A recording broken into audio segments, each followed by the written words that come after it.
So let's start with just how you're doing. My family and I, we've been through a lot in the past nearly 7 months now. Every day we try to just find something positive to build off of, turn that into a positive, something positive for that week. Through a lot of support, friends, family, other officers reaching out to us, we're hanging in there. What is your reaction to the Civil Service Commission upholding the city's decision to terminate you? I'm disappointed. Not necessarily surprised by any means, but I'm disappointed more in the way that it appeared just hours into the beginning of the hearing, how it didn't appear that it was going to be an unbiased judgment from the commission members. From my seat, I could see a particular few of the commission members, their body language, the expressions on their face when certain things were answered by witnesses, what they agreed with and what they didn't already. So you had a pretty good idea in the line of questioning. Yes. This wasn't going to go in your favor. Yes. Is that a surprise to you? It was. It was. Going into that hearing, I had an understanding that this was supposed to be an unbiased hearing, no matter how long it took. There would be a lot of things that would come out, and I wanted an unbiased judgment based off of the things that would come out at that hearing. Do you feel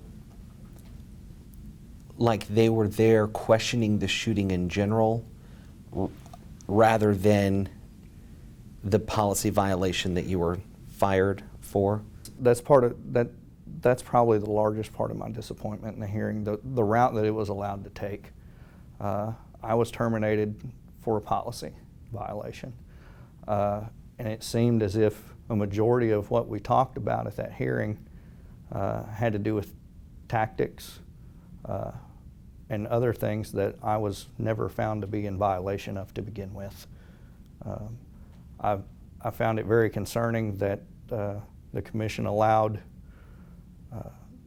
multiple witnesses to just second-guess tactics and other things that they believed could have been a violation when the chief of police, the man that terminated me, didn't find me in violation of those things. The scenarios that they were running through, what was going through your mind every time they brought up another scenario you could have done? As they were, as your lawyer has said, second guessing your actions that day. What was going through your mind when you saw them doing all that? When it first began and they started bringing up the different scenarios, the different tactics they believed I should have used, my immediate thought went to something that you're told in the academy, that no matter what it is in law enforcement, you have an absolute split second to react. You have a split second to decide what you're going to do, commit to it, and do it. But now we're sitting here for 2 days, second guessing when I had a millisecond to decide on what to do from the moment I pulled into the parking lot all the way until the end of the incident. I didn't agree with them second guessing all of the tactics surrounding that incident. Instead of, just like I just said, instead of let's talk about what I was terminated for. Mm-hmm. You said during the hearing that your wife wasn't cleared medically to attend. Can you elaborate more in what's going on? Yeah. So I was terminated on May 6th. May 20th, in our home, I found my wife unresponsive, severe convulsions, foaming at the mouth, and her face was turning blue. I called 911, and while the ambulance was en route, all of a sudden she stopped convulsing and stopped breathing. She began turning much darker of a blue through medical training, through law enforcement and experiences I've had on the streets. I realized what was taking place. She had no pulse. I began CPR on my own wife in our home. Shortly after, she began breathing again, and within seconds went into more severe convulsions. About that time, the ambulance and the fire department showed up. She was in the hospital numerous days. From that incident, we went home with no answers. All summer, we had periodic testing. About a month, maybe about a month after that initial incident, without losing her consciousness or breathing or her pulse, it happened again. And we were in the hospital again overnight and went home again with no answers. Just recently, just before this second round, our second hearing took place, she was in the hospital for, I believe it was 5 days, undergoing some pretty intense testing. But out of that, we just recently, we've gotten a medical diagnosis finally. She's on the medication, and the neurologist says she's doing much, much better. Just another thing to add to what I know has been a long year for everyone, I guess, involved in this incident. Yes. Because I know, Robert, you had your fall at City Hall, and how are you doing? Well, besides my wrist hurting and most of the time wearing a protective medical device on it, all right, it's still painful. The doctor says the metal plate will be in for about 3 months, then they'll cut it out and take it out. They screwed my wrist back together, and it's a heck of a way to try to get it continuous. I was about to say. Okay, so what were you doing, or what call were you at right before that call went out that ultimately sent you to that parking lot? I was actually just off Bull Park Road, monitoring traffic, running license plates.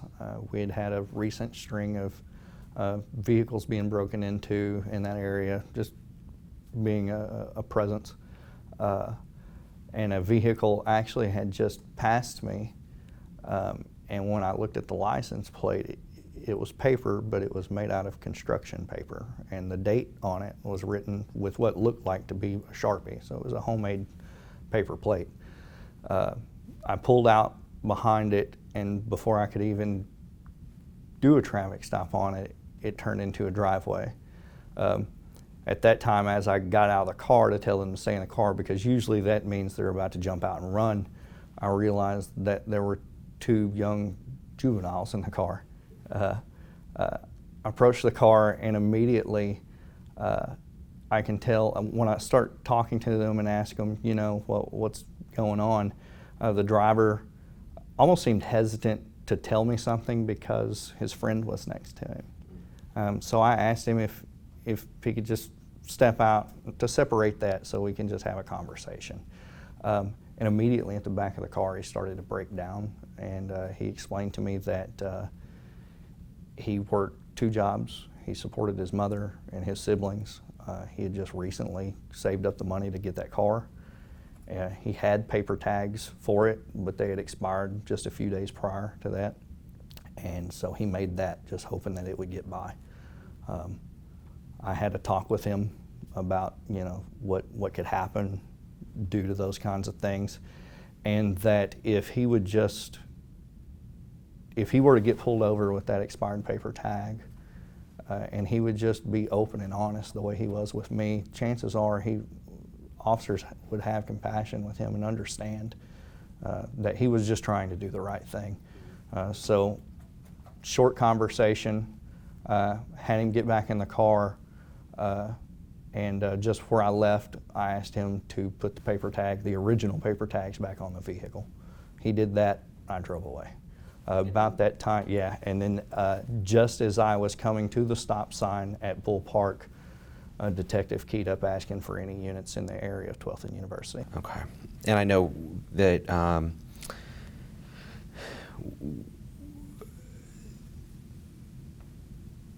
that's when everything changed that day. I can imagine that the shooting takes up a lot of thoughts. How often do you think about the shooting? In the past 7 months, there hasn't been a minute that's gone by that hasn't been in the front of my mind. Children's birthday parties, family gatherings, hanging out with friends, being with my wife, it's always there. When you think about it, what do you think about? I see the stare that I was given when I got out of the vehicle asking to see his hands. Through the training we had received, I knew there was something off at that point. But more than anything, that's what's stuck in my mind, is just the look on his face, staring forward. What we refer to in law enforcement as a 1,000-yard stare. And that image just doesn't go away. Try and run different scenarios through your mind where you're almost second guessing, like, what if I would have done this? Or what if I would have done that? Do you run through scenarios in your mind? Not necessarily what would I, if I'd have done something, if everything on his side had continued the way it happened. But more so in comparing it to arrests I'd made before on people that were in possession of stolen cars. I've arrested numerous people in that situation, and I can't think of one that I ever even had a use of force with. I replay through my mind all the time, what would life be like, not just for my family, for his family at this point, had he just complied, gotten out of the car like I asked him to. He would have been put in handcuffs and it would have been over with. There are people that have put out on social media and just all over that I had this ulterior motive, and that's just not the case. It was brought up in documents during the hearing that you blacked out during the shooting, and I think that we heard that is being called, is that similar to tunnel vision? I think if somebody read the actual sentence that it's in, he said, you know, he couldn't remember, he doesn't know if he blacked out or his mind just didn't remember it. And as I brought up at the hearing, and some of the officers did, there's well documented in the scientific community that when the body and mind has gone through a highly stressful situation, that there's a period of time, sometimes it doesn't ever come back, your mind just doesn't remember it. It's not a blackout in the sense of feigning, it's just your mind doesn't do it, and it's been documented by the FBI, Behavioral Science, the National Police Chiefs Association. Well, what would you say, Robert? I mean, we heard tunnel vision most of that second afternoon, those words. A lot of the people in the hearing, they didn't like that. What would be your response to those people? Have they ever faced the worry that they weren't going to go home and see their wife, see their 2-year-old child, be faced with the proposition of being killed and having to take somebody else's life? I've done these shootings for 30 some odd years, and I haven't found a policeman yet that has, oh great, it was wonderful. Give credit to a lawyer from Atlanta that does in Georgia a lot of police representations, and he had a client that had been involved in a shooting, taking life. And the guy talked about the same thing, the mental and Lance said to him, why is it bothering you so much? It was a good shooting. You've spent 2 or 3 tours with special forces in the desert. You know, this isn't the first person you've had to kill. And he said, I got up over there, put on my boots, and went out the door knowing my job that day was to kill the enemy. I don't get up and put on my uniform and go out on the streets of Atlanta expecting that I'm going to have to kill somebody. And the tunnel vision is just the natural body's flight or fight reaction from the scientific literature I've read. They might not have liked tunnel vision, but it's something that's not unknown in the literature. Charles, do you remember your first thought after you pulled the trigger? Or is that still fuzzy? It's still fuzzy. I know that the second time I was bumped, when I felt the pain in my leg and I pulled the trigger, I was still in great fear of being shot. I was being hit by the car, and I was still concerned with a gun coming up from him. So while this is taking place, still in my mind, I'm trying to get to my cover. As far as emotion or anything like that, I can't say. Do you feel like you did anything wrong that day? Do I feel like I did anything wrong? Yeah. No. Do I have an incredible amount of guilt? I have guilt that what I did caused 5 children to not know their father growing up. But had I not done what I'd done, my child would have never known me growing up. What I did was an absolute reaction to Mr. Blackshire's actions, to ensure that at the end of that day, I went home to my family. The Blackshire family has said that your actions that day are destructive. What would be your response to that? I would say 2 things to that.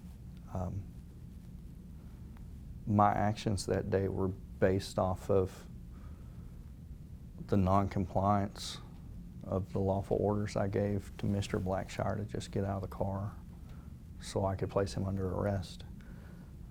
They were based off of my desire to go home at the end of my shift, labeling them destructive by the meaning of that word.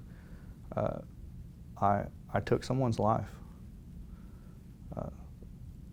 That has destroyed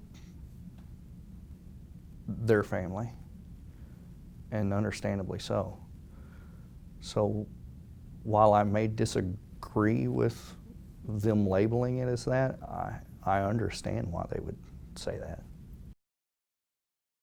Robert, I don't know if this is something that you want to answer, or if Charles can answer it. The IA investigator, Sergeant Stevens, Yes. testified that everyone felt pressured to complete the investigation, not only the criminal investigation in 13 days, but to have the IA file completed in 24 hours. Chief Bewley testified that he authorized all the manpower. Chief Bewley testified that he authorized the overtime. What is your guys' reaction to that testimony? Well, there's a memo to the file, in the criminal file, from Officer Onken, Detective Onken, who was one of the primary investigators, that he was told by Lieutenant Allen, Sidney Allen, who was the lieutenant over major crimes at that time, that they had to get it done by such and such a date, even though Onken basically, and I'm paraphrasing, the file would be open under the FOI, it's in the criminal file, that, hey, look, I want more time. I know that the police department, in a conversation I had with one of the investigators when they were trying to get Charles set up for an interview, you know, that, hey, we're really getting pressure to get this done. Can you come in? He'd been in the hospital, had been damaged. So I think it's a small thing. You don't know what else may have been out there that wasn't preserved, wasn't done. But as Chief Fink said, traditionally you would have had measurements. You would have had accident reconstruction. If you look at the video, you would have, and they had done measurements, you would have seen that Charles had backed up almost the whole width of a parking space where they're trying to act like, well, you know, he was right next to the car, never took any action and moved back. I mean, that's one thing. So I'm not sure what else, but it's anybody that claims it wasn't rushed or there wasn't pressure, I just disagree with Chief Bewley. I was there from the day one, and I know what I was told by people I trust and believe. The entire chain of command voted to reinstate Starks, except for the police chief. Why do you think that is? I know the police chief denies it. I don't have anything I can put, you know, here it is in black and white, here's the tweet, here's the email, but I know Chief Finks said that in his interview, he didn't testify to this at the hearing, he told me about it, asked me to keep it confidential, and then later did release it to the press, that one of the first questions he was asked by the mayor was, who would be the first person you would fire if you're made chief? It's hard for me to believe that he would ask the person he didn't hire, who told him, I can't tell you, I don't know. I mean, that's my memory of what Chief Fink said he said. Didn't ask or somehow intimate or to Chief Humphrey, this is something that I want to be done. I've done this since 1979. I think I've gone through 5 or 6 police chiefs, maybe 7. This is the first time I've seen inside chiefs, outside chiefs. I have never seen anybody else totally disregard the recommendations of the chain of command. Now, they may have differed with it and said, all right, you think he should get 20 days, I'm going to give him 30 days. But we had the entire chain of command say he didn't violate any policy. And these aren't people that are inexperienced, novice police officers. So I think that it was political. Is there anything that you want to say to fellow officers? First, the incredible amount of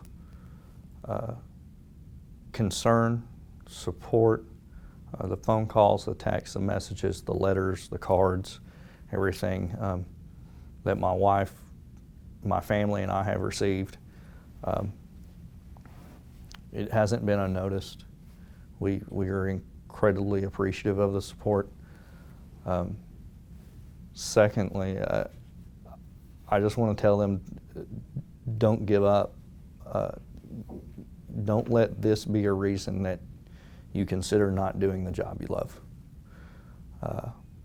Every man and woman at that department gets up, kisses their family goodbye, knowing that they might not come back. And they do that out of something that's deep within them, a desire to just make a difference and help people. I don't want outside things, my case, other political things that are going on to have any influence on them changing their life's path or their life's desire to just make a difference and help people. Just keep doing what you're doing, and good always prevails in the end. So you guys are appealing to circuit court. Do you think that you can be a police officer in the city of Little Rock again? And do you think you can do the job efficiently if circuit court reverses the city's decision? Absolutely. I think that just as I just said, my desire was to make a difference in this community, to help people. There's no doubt in my mind that if a judge sees this the way it should be done and overturns it, reinstating me, that I can play a vital role in not only making a difference in this community, but if allowed, helping this community heal. I truly believe that I can step up to that and help make a difference in this city. Is that what you would tell people who you have to convince?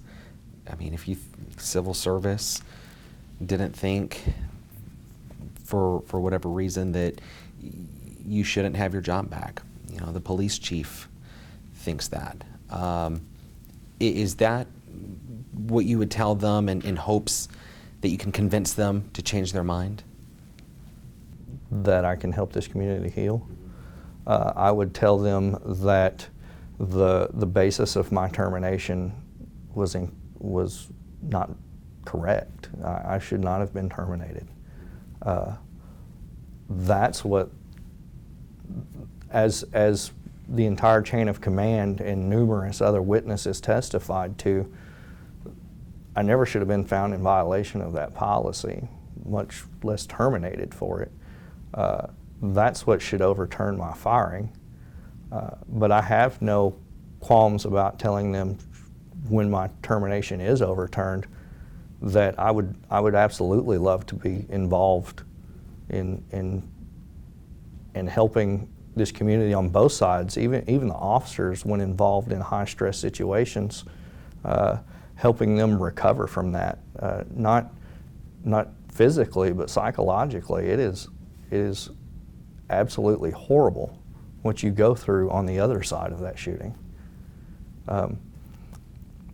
I'm not trying to take away from what their family's going through. I understand it, but the officer involved, they don't get to speak out. They don't get to say anything publicly. Your attorneys do a great job, but you're silenced for months.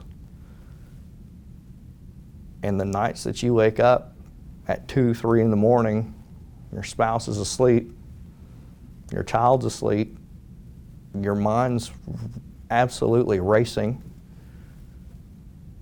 and you're sweating like crazy with all these thoughts going through your head.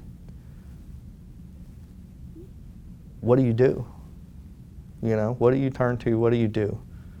And there's no doubt in my mind that if reinstated, when officers go through situations, that I could assist in helping with that process for those officers.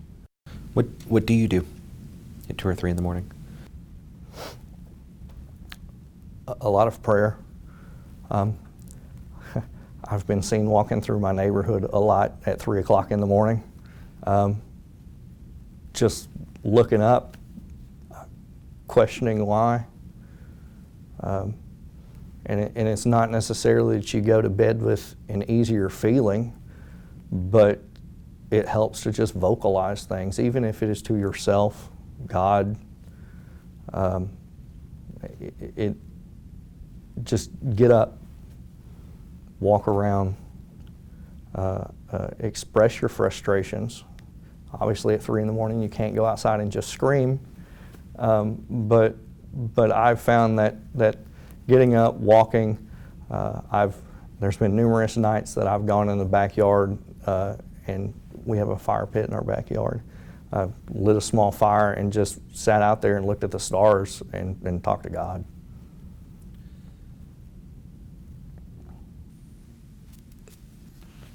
What do you think that there's anything that you could say to the Blackshire's family? Do you think there's anything that you can say to the Blackshire family that would change their hearts about you? No. Why not? Why not? I haven't spoken on this once since this incident happened, and only people that know me at my core, the closest to my family and me, know this. When I was 11 years old, my father was murdered by gunfire. The man that shot him never went to jail and is still living life as he wants today. I'm a God-fearing man, but to this day, I've never forgiven that man. Have you tried? Yes, and I've never come to terms with that. I was very blessed in the fact that I had my stepdad, who I've always considered dad as well. I was blessed to have him in my life at that point. So I still had a father figure growing up. What the Blackshires are going through, their hearts are hurting. Those children are hurting. And while I'm hopeful that eventually someday that could happen, that the forgiveness could happen, the hurt in their heart would go away through personal experience. My father was taken when I was 11 years old. That was 21 years ago, coming up on 21 years ago. And that's not going away. So there's nothing I can say that is going to change the pain in their heart. Does that scare you? It does. It truly does. How do you move forward? Obviously, you're appealing to circuit court, but on a deeper level, mentally, psychologically, how does someone who's in your position move forward? Have you figured that out yet? Not necessarily move forward in a sense of saying I'm okay. I took someone's life. I'll never be okay, if that makes any sense. But coming to terms with it, coming to terms with what I had to do to be at home with my family. On those hard days, I have to find a way to cope with what I'm going through psychologically in a positive manner. You see it all over the country that there are officers and veterans that don't cope with what they see, what they go through, and what they experience in a positive way, and that leads down a path that I don't want to be on. So reach out. I've spoken with family members in the middle of the day just when I'm having a hard time.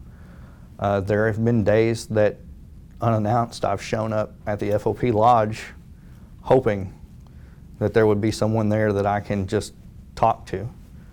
That's happened. I've found great joy in stress relief via running again. Haven't done that in years, but you have to find a positive way to start wrapping your head around things without it, instead of a destructive way.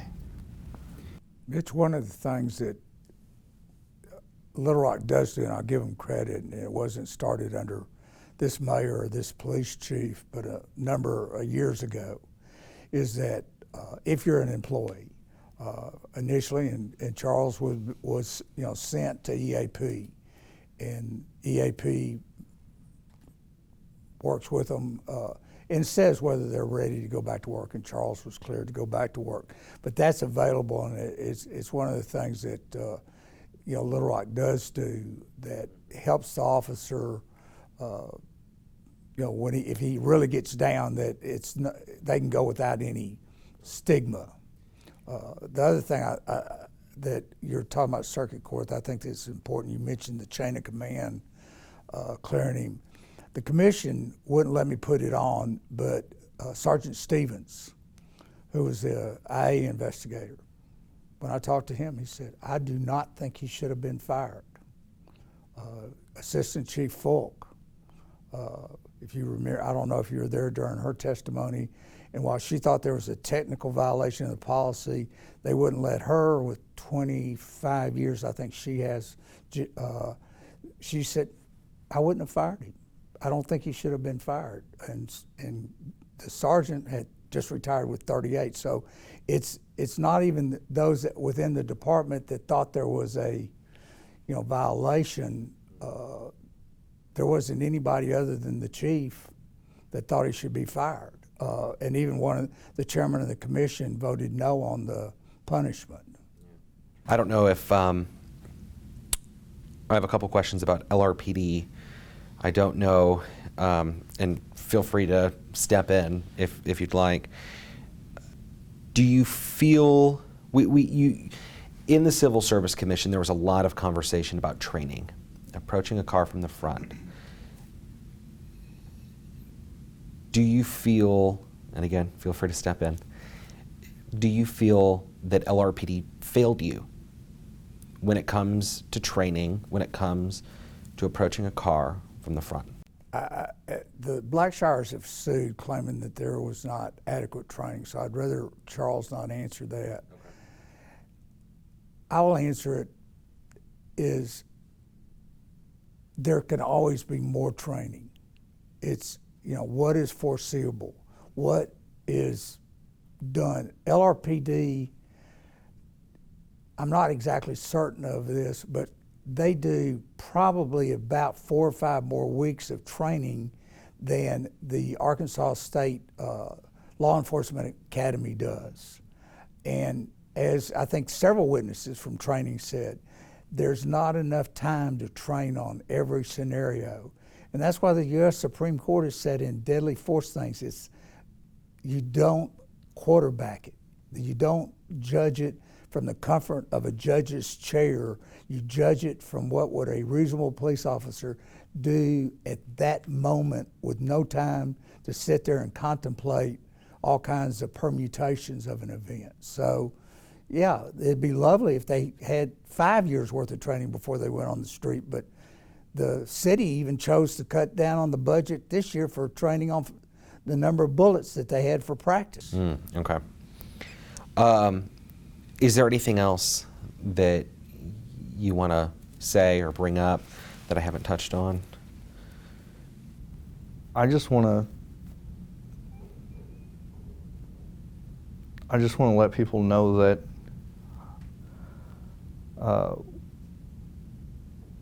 there have been a lot of things said about me, about my character, about who I am as a person, that are very, while I understand they're frustrated, they're angry, and they're hurt, it's not true. I'm a husband, I'm a father, and at the core of who I am, I care about helping people. This is something that happened on a day that I chose to go to work when I had a doctor's note to be off all week. I had the flu. My guys at work were shorthanded. I knew they were shorthanded. And it was more important for me to go to work and try to make a difference in someone's life to help someone than to stay at home. It's absolutely tragic what happened. It is. But this monster that I was painted out to be after this incident happened, that's not me. That's not who I am. Do you think you'll ever be able to change people's view? There are a select few that I've, through conversation with, that I've spoken with, that have kind of wrapped their heads around what truly happened that day, that have become more open to seeing the person that I really am. But as far as, it goes back to what I said about changing the hearts of Mr. Blackshire's family. It's not that they can't. It's that more than likely it won't. And like I said, I'm not bitter because of that. I've been through it, I understand, and I don't expect it. I think one of the things that on people accepting it, and I've had people, obviously I've been identified as Charles's lawyer, wish me good luck, and some of them, wait, why couldn't you have done this? And when they look at the decision time he had, they start realizing it, and then what I'd like a lot of people to think of, this wasn't a one-sided decision tree. Mr. Blackshire, chose that day to drive a stolen car, even if he didn't know it was a stolen car, as his family claims. He knew that it was illegal for him to have a stolen .45 automatic in the car with 13 grams of meth. And he knew that all he had to do was get out of the car and it would have been over with. And well, he wouldn't have been over with because he would have had numerous felony charges. But he decided instead that he was going to run over Mr. Starks if he didn't get out of the way fast enough. So there was decisions made by Mr. Blackshire that unfortunately the consequences were terrible for everybody.